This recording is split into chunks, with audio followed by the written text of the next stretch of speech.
आज हम बनाएंगे बीफ कोफ्ता करी। इसके लिए हमें प्याज चाहिए। प्याज हम 2 अदद मीडियम साइज़ की लेंगे और इसे हम चॉपर में डालेंगे। लहसुन के जवे हम लेंगे 3 से 4 अदद, इसे भी हम चॉपर में डाल लेंगे। जिंजर यानी कि अदरक हमें चाहिए 1 इंच का टुकड़ा, इसे भी हम स्लाइस में कट करके इसी में शामिल कर देंगे। हरी मिर्चें हमें चाहिए 2 से 3 अदद, इसे भी हम इस तरह मोटा मोटा काट के इसमें डाल लेंगे। हरा धनिया हमें चाहिए 2 to 3 टेबलस्पून भर के, ये भी हम इसी में शामिल कर लेंगे और इसे हम अच्छे से चॉप कर लेंगे। अगर आपके पास चॉपर नहीं है तो आप हरा धनिया और हरी मिर्चों को आप बारीक काट लें छुरी की मदद से, और जो प्याज अदरक और लहसुन है तो इसे आप कद्दूकश की मदद से कद्दूकश कर लें। मकसद इसे सिर्फ बारीक करना है। ये आप देख सकती हैं कि अच्छे से ये बारीक हो गया है। अब हम इसमें कीमा ऐड करेंगे। मैं यहाँ पे 500 ग्राम्स बीफ का कीमा यूज़ कर रही हूँ। और मैं ये बात बताती जाऊँ कि आप फ्रेश कीमा यूज़ करें जो कि होममेड हो, और अगर आप बाज़ार से भी लाएं तो ताज़ा बनाया हुआ आप ख़रीदें, ताज़ा बना हुआ आप इसमें यूज़ करें। इसमें हम 3 टेबलस्पून भर के भुने हुए चनों का पाउडर डालेंगे।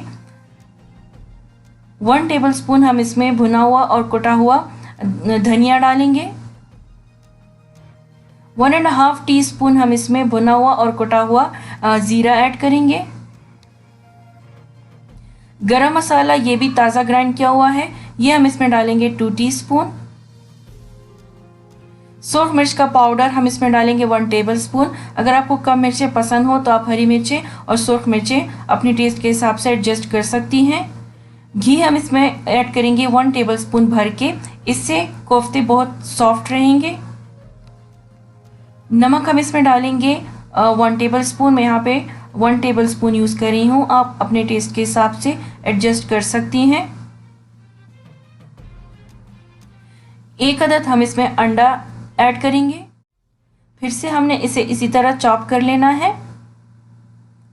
अगर आपके पास चॉपर नहीं है तो बारीक कीमा आप लें जो कि 2 बार मशीन से निकला हुआ हो, और इसी तरह सारी चीज़ें इसमें शामिल करके आप इसी तरह का मिक्सचर बना लें, अच्छे से इसे गूंद लें तो ये मिक्सचर आपका बन जाएगा। ये मिक्सचर हमारा तैयार है। अगर बहुत ज़्यादा नरम हो रहा हो मिक्सचर तो आप इसे 15 से 20 मिनट के लिए फ्रिज में रख दें और इसके बाद आप इसके कोफ्ते बना सकती हैं।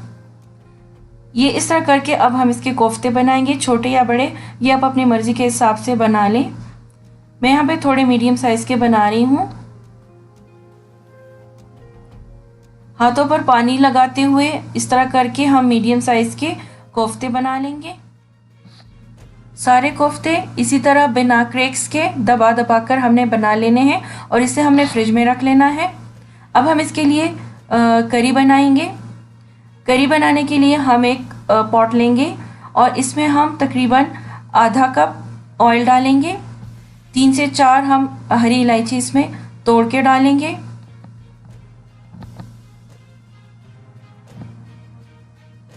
हल्का सा फ्राई करेंगे। लहसुन का पेस्ट ऐड करेंगे। 1 टेबलस्पून भर के हमने इसमें अदरक और लहसुन का पेस्ट ऐड कर लेना है। अच्छे से हमने इसे भून लेना है। अब हम इसमें टोमेटो प्यूरी ऐड करेंगे। 3 अदद मीडियम साइज़ के टमाटर मैंने लिए हैं, जिसे मैंने ब्लेंड कर लिया है बिना पानी के। इसमें हम नमक ऐड करेंगे 1 टीस्पून, टेस्ट के हिसाब से आप एडजस्ट कर लें।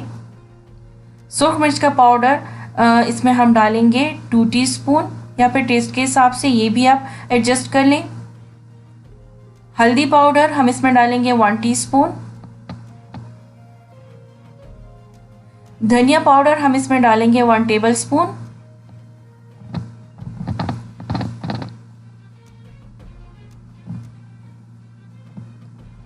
जीरा पाउडर हम इसमें डालेंगे 1 टेबलस्पून। अब हम इसे अच्छे से भूनेंगे।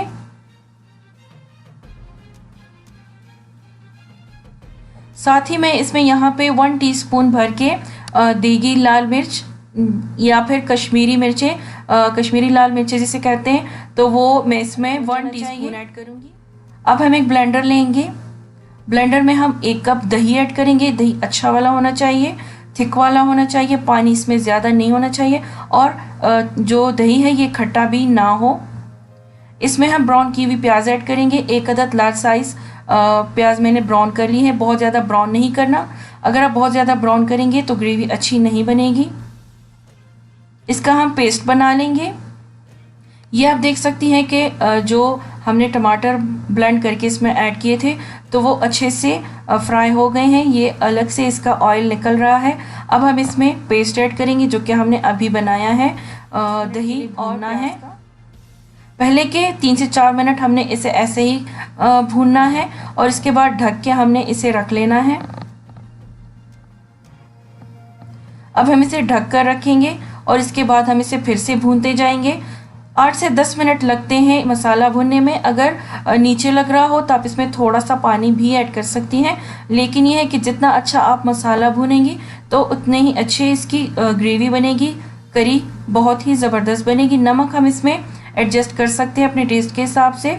इस स्टेज पर मैं इसमें थोड़ा सा भुना हुआ और कुटा हुआ ज़ीरा मज़ीद ऐड करी हूँ। हाफ़ टी स्पून मैं यहाँ पे इसमें भुना हुआ और कुटा हुआ ज़ीरा ऐड करूँगी और अच्छे से भून लूँगी। याद रखें कि इससे पहले जो मैंने ज़ीरा पाउडर डाला था वो सिंपल ज़ीरा पाउडर था, वो मैंने भुना हुआ नहीं था। इस स्टेज पे जब मैं डालूँगी तो वो मैंने भुना हुआ है और इसका पाउडर मैंने बनाकर इसमें ऐड कर लिया है। अब हम फिर से कोफ्ते निकाल कर इसमें ऐड करेंगे और आंच हल्की करके ढककर हमने इसे 5 से 6 मिनट, पहले के 5 से 6 मिनट हमने इसे ऐसे ही ढककर हल्की आंच पे कुक कर लेना है। 5 से 6 मिनट हो चुके हैं। अब हम इसमें उबलता हुआ पानी ऐड करेंगे। 1 गिलास में यहाँ पे इसमें उबलता हुआ पानी ऐड कर रही हूँ और अब हम इसे ढककर 10 मिनट के लिए पकाएंगे। 10 मिनट हो चुके हैं। ग्रेवी हमारी रेडी है। आपको जितनी ग्रेवी पसंद हो आप उतनी ही ग्रेवी रख सकते हैं। आखिर में हम इसके ऊपर हाफ़ टी स्पून गरम मसाला ऐड करेंगे। भुना हुआ और कुटा हुआ ज़ीरा मैं यहाँ पे इसमें थोड़ा सा फिर से ऐड करी हूँ 1/4 टीस्पून। ये आपके टेस्ट पर डिपेंड है। अगर आपको बहुत ज़्यादा नहीं पसंद तो आप इसे अवॉइड कर सकती है, आप मत डालें।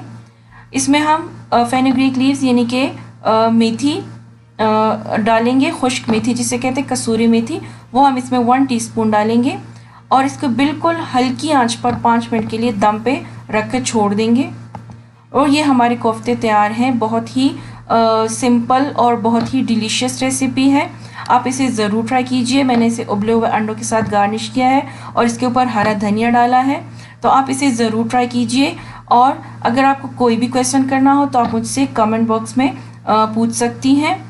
अगर आपको मेरी रेसिपी अच्छी लगती है तो मेरे चैनल को सब्सक्राइब करना मत भूलिएगा। Thank you for watching.